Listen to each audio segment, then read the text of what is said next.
Hello fam, welcome back to Miraj cooking corner. ಎಲ್ಲರೂ ಹೇಗಿದ್ದೀರಾ? ನಾನು ಚೆನ್ನಾಗಿದ್ದೀನಿ. ಟೊಮ್ಯಾಟೊ ರೇಟ್ ಕಡಿಮೆ ಇದ್ದಾಗಲೇ ಪ್ರತಿಯೊಬ್ಬರು ಮನೆಯಲ್ಲಿ ಮಿಸ್ ಮಾಡದೆ ಮಾಡ್ಕೊಳ್ಬೇಕಾಗಿರೋ ರೆಸಿಪಿ ಅಂದರೆ ಅದು ಟೊಮ್ಯಾಟೊ ಉಪ್ಪಿನಕಾಯಿ.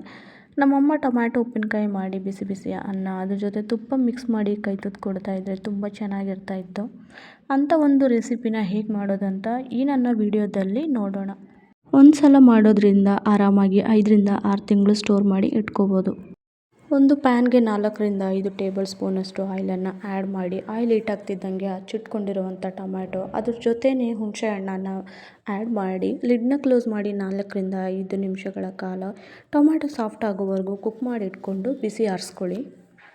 ನಂತರ ಒಂದು ಪ್ಯಾನಿಗೆ ಮೆಂತ್ಯಕಾಳು ಮತ್ತು ಸಾಸಿವೆ ಕಾಳನ್ನು ಆ್ಯಡ್ ಮಾಡಿ ಲೋ ಫ್ಲೇಮಲ್ಲಿಟ್ಟು ಫ್ರೈ ಮಾಡಿಕೊಂಡು ಮಿಕ್ಸಿ ಜಾರ್ಗೆ ಹಾಕಿ ಫೈನಾಗಿ ಪೌಡ್ರ್ ಮಾಡ್ಕೊಳ್ಳಿ.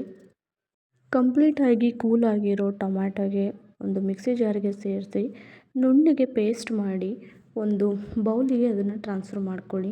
ಟ್ರಾನ್ಸ್ಫರ್ ಮಾಡಿದಂಥ ಪೇಸ್ಟಿಗೆ ಆಲ್ರೆಡಿ ಪೌಡ್ರ್ ಮಾಡಿ ಇಟ್ಕೊಂಡಿರುವಂಥ ಸಾಸಿವೆ ಕಾಳು ಪೌಡ್ರು, ಮೆಂತ್ಯ ಪೌಡ್ರನ್ನು ಆ್ಯಡ್ ಮಾಡಿ ಅದ್ರ ಜೊತೆಗೆ ಅರಿಶಿನ, ಖಾರದ ಪುಡಿ, ಉಪ್ಪು ಸೇರಿಸಿ ಚೆನ್ನಾಗಿ ಮಿಕ್ಸ್ ಮಾಡಿ. ನಂತರ ಒಂದು ಪ್ಯಾನ್ಗೆ ಎಣ್ಣೆ ಹಾಕಿ ಸಾಸಿವೆ, ಜೀರಿಗೆ, ಬೆಳ್ಳುಳ್ಳಿ, ಒಣಮೆಣಸಿನ್ಕಾಯಿ, ಕರಿಬೇವು ಹಾಕಿ ಚೆನ್ನಾಗಿ ಲೋ ಫ್ಲೇಮಲ್ಲಿಟ್ಟು ಫ್ರೈ ಮಾಡಿಕೊಂಡು ಆಲ್ರೆಡಿ ಮಿಕ್ಸ್ ಮಾಡಿ ಇಟ್ಕೊಂಡಿರುವಂಥ ಟೊಮೊಟೊ ಮಿಶ್ರಣವನ್ನು ಇದಕ್ಕೆ ಮಿಕ್ಸ್ ಮಾಡಿ ಒಂದು 2 ಮಿನಿಟ್ಸ್ ಕುಕ್ ಮಾಡ್ಕೊಳ್ಳಿ. ಸೊ ಈಗ ನೀವು ನೋಡ್ತಾ ಇರ್ಬೋದು ಟೊಮ್ಯಾಟೊ ಉಪ್ಪಿನಕಾಯಿ ಆಲ್ರೆಡಿ ರೆಡಿಯಾಗಿದೆ. ಇದನ್ನು ಒಂದು ಟೈಟ್ ಕಂಟೈನರಲ್ಲಿ ಹಾಕಿ ಫ್ರಿಡ್ಜ್ನಲ್ಲಿ ಇಟ್ಟು 5ರಿಂದ 6 ತಿಂಗಳ ಕಾಲ ಯೂಸ್ ಮಾಡ್ಬೋದು. ಈ ನನ್ನ ವಿಡಿಯೋ ನಿಮಗೆ ಇಷ್ಟ ಆಗಿದ್ದರೆ ಲೈಕ್ ಮಾಡಿ, ಶೇರ್ ಮಾಡಿ, ಸಬ್ಸ್ಕ್ರೈಬ್ ಮಾಡೋದು ಮಾತ್ರ ಮರಿಬೇಡಿ. Thank you all.